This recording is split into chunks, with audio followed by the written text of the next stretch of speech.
I'm going to show you how to come through a recession and find yourself at the end of it stronger, more successful, and probably a hell of a lot richer.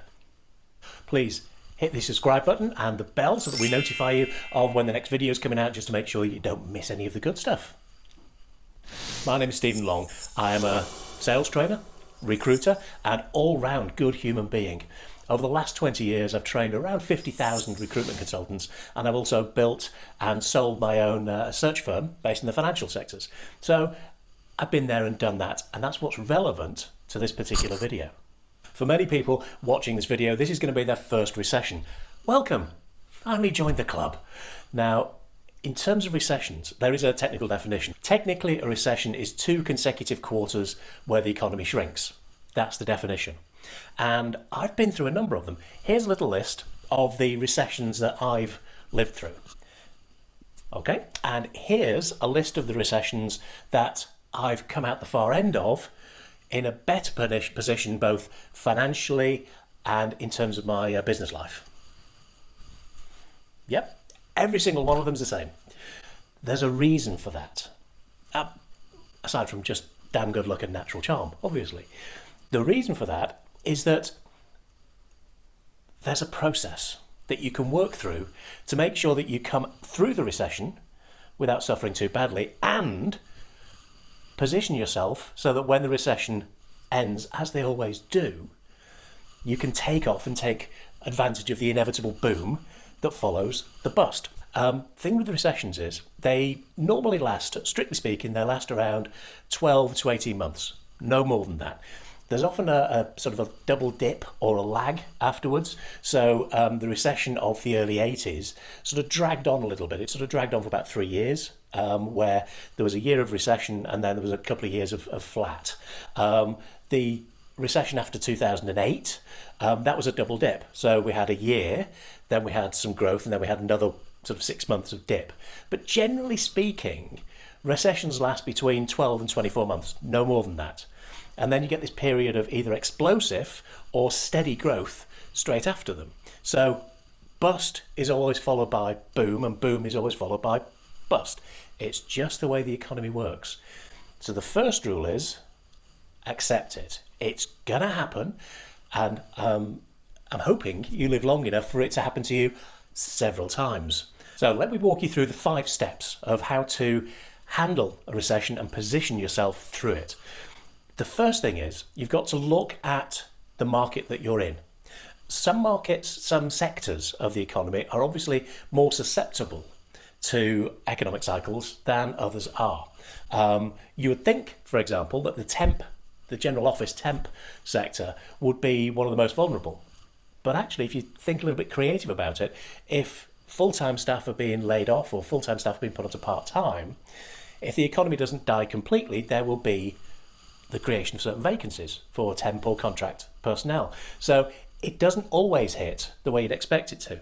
So take a good hard look at the industry or sector that you're involved in. Just really think through what will consequences be if the overall economy slows down. Doesn't stop, it never stops. If it slows down, what will that mean for your sector? What will that mean for employment and recruitment in your sector? To put it another way, how exposed is your market to a downturn in the economy? Now, this is a really weird time because we've been through a 2-year medically induced recession already. The last time, probably the only time that happened since records began, was straight after the First World War, when they had a couple of years of medically created growth because 20 million people died of Spanish flu. So, weirdly enough, it's happened before. Pretty much everything has happened before. So we can learn lessons from those past experiences. So how exposed is your sector? If you're recruiting into the public sector, will they slow things down, or will they take people on contracts because it means that they can say to the public all virtuously, oh no, our headcount hasn't grown at all during this recession. They've just taken on an extra 20,000 contract staff, for example. So that's the first thing. An honest, genuine look at how exposed your industry, not recruitment, the industry you fill for, is exposed to a recession. The second stage is to go a little bit further down, niche down a little bit. This expression works better in American because an American would say the riches are in the niches. But for us, it's the riches are in the niches, which doesn't quite work, but it's still true. So take your industry and niche it down. Within that industry or sector, what are the niches that are either least exposed to a recession or might even grow through it? Let me give you an example. When we came into the 2008 recession, my focus at that point was on sales training. Quite a successful sales training business. We were training about 30,000 people a year, I guess, and we were spread across the entire economy. We were everything from obviously recruitment and search firms through to insurance companies.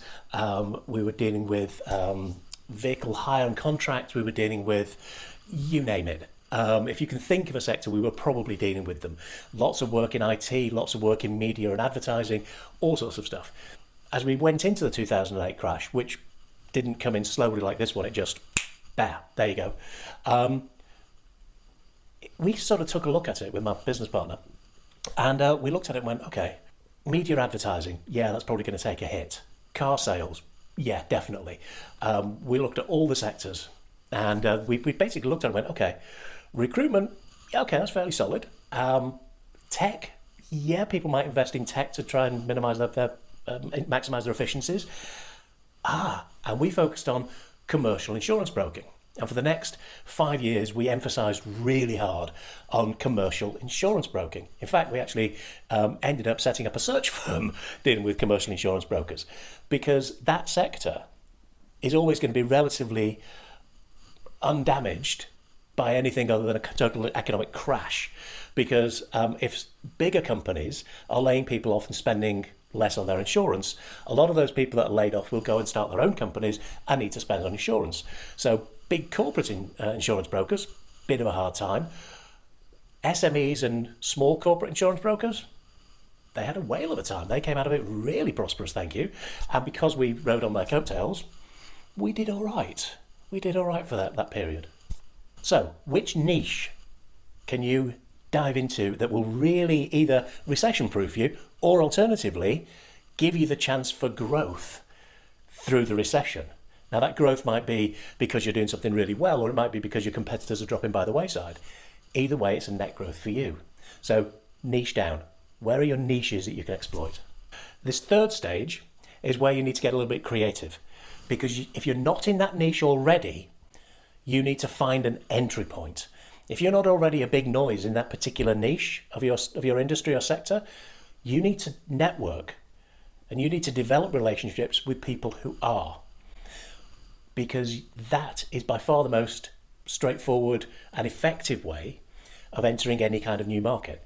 So if you're in an industry already, and if you're primarily in this niche and you want to emphasize this one, there'll be some kind of, the game 6 Steps to Kevin Bacon, there'll be some series of connections that you can use rather than having to go in cold. Although if you've seen one of my previous videos, cold calling is really not an issue and can be highly effective, particularly if you can show that you've got some relevant experience in a related niche. So identify the connections, identify how you can gain a soft entry into that particular niche that you want to market into. Obviously, if you're already in it, fantastic. That makes life a heck of a lot easier. Hopefully this is making sense for you at this point, but what I suggest is, rather than just thinking it through, if you are looking at this seriously, and you probably should be, have a look at the sectors. Get a piece of paper out now, hit pause, I'm not going anywhere. Just think about a few niches that you could diversify into or focus on in your particular market at the moment. Just have a think about it for a sec. In a recession, credibility counts. People take fewer and smaller risks in a recession, which means that step 4 is building your credibility base. Now, I've talked about this a little bit on my Instagram and LinkedIn posts, and if you've not already subscribed, please do. You can either find them on my channel or they should be just up at the top of the screen there. Your credibility base is crucial, because in a recession, what people are looking for, the people that people want to interact with, are those with credibility and knowledge, because working with someone who knows what they're doing, working with someone who knows your industry sector minimises your risk. And in a recession, there's already enough risk floating about. Thank you very much indeed. So you have to build your credibility base. Now, building that credibility base doesn't have to be a major issue. You don't need 20 years experience working in a sector. What you need is the ability to ask questions that only an expert would know to ask. Well, hang on, Stephen, if I'm new to a sector, how do I know what questions to ask?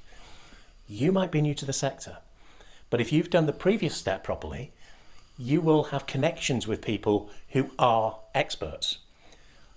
Call them, write to them, DM them, and ask them what they think the critical issues are. Ask them what they think is going to be important in their industry, their sector, their niche over the next couple of years. Talk to your colleagues who are already in that sector. Talk to your candidates who are in or have been in that sector. Ask anybody that you can find that has knowledge of that particular industry or niche, and they will tell you the questions to ask. And if you ask intelligent questions that only an expert would ask, what happens automatically is that the people you're asking those questions just assume that you know what you're doing in their sector. And if you know what you're doing in their sector, then they will just assume that you also know what you're doing in recruitment. So you build your credibility base by asking intelligent questions. And through the power of social media, you can also amplify your knowledge by taking the answers that people give you and turning them into social posts or blog posts or comments or feeding things back to people. Go into the discussion groups, go into the chat groups, go into the Facebook groups, go into LinkedIn and comment on what people are saying. Ask them questions through the groups, give them advice through the groups, and that builds your credibility base. The fifth and last stage is consistency. When the economy tanks, as it inevitably does at certain periods, the natural inclination, the temptation is to sort of pull your horns in and just sit down and hope you can wait it out. Well, yeah, you could do that, and that might even work. But then, if it does work, all that happens is you come out of the recession in a worse position than you were at the start of it. I wouldn't suggest that. What I would suggest is consistency, pushing, rocking it every single day, hammering it out. Hammer out the posts, hammer out the DMs, hammer out the emails, hammer out the cold calls. Network with everybody you can find that passes the two-finger test. You know, you get two fingers, you put it against their carotid and go, yep, you have a pulse. I'm going to network with you. Hammer it out. Rock it every single day. Decide, are you going to use DMs? Are you going to use social posts? Are you going to go into the discussion groups? Are you going to cold call? Are you going to network? Are you going to do all of them, which would be my suggestion, and find which channel works? And then double down on it. And what you can do is, while your competitors are pulling their horns in and hoping to wait it out, you can go out there and win the market. You can spend the next 12 to 24 months taking over that niche, growing, expanding, digging your roots in, so that when the sector does expand, as it will, you are positioned to take advantage of it. You've not just come through the recession, you've grown and prospered through the recession. That's the opportunity you've got. So let me just whiz you through that 5-stage structure again. The first is, which industries are you in? And how exposed are they genuinely to recession? Second is, which niches within your experience or which niches within related industries are least damaged, least susceptible to recession, or might even grow because there's a recession? Third stage is, who do you know or who can you connect with within that niche? The fourth stage is to build your credibility base, build your market awareness and build your awareness in the market so that you're out there visible and seen as a safe and credible solution provider. And the fifth stage is rock it every single day. Work out a consistent work plan. Structure your day and your week so that you consistently do the right stuff, because that is where real lasting success comes from. Now, if you look down in the description underneath, you will find a free download of 20 essential sales skills that every recruitment professional needs. Genuine free download. There's no upsell to a $997 course or anything like that. Help yourself, and please remember to subscribe and hit the bell. Obviously, like it if you've liked it, but most importantly, if you have questions, if there's things you want me to expand on, put a note in the comments and I will reply directly in the comments, unless it's more personal or confidential, in which case you can connect with me on LinkedIn or via Instagram. The details for both are just up there, or alternatively, if you go to the main channel page, they're down on the channel page. Very happy to help anytime I can. Don't be shy, give me a shout and I'll do anything I can when I can. Hope this has been useful for you. We are going into a recession. That does not mean that you have to go into a recession.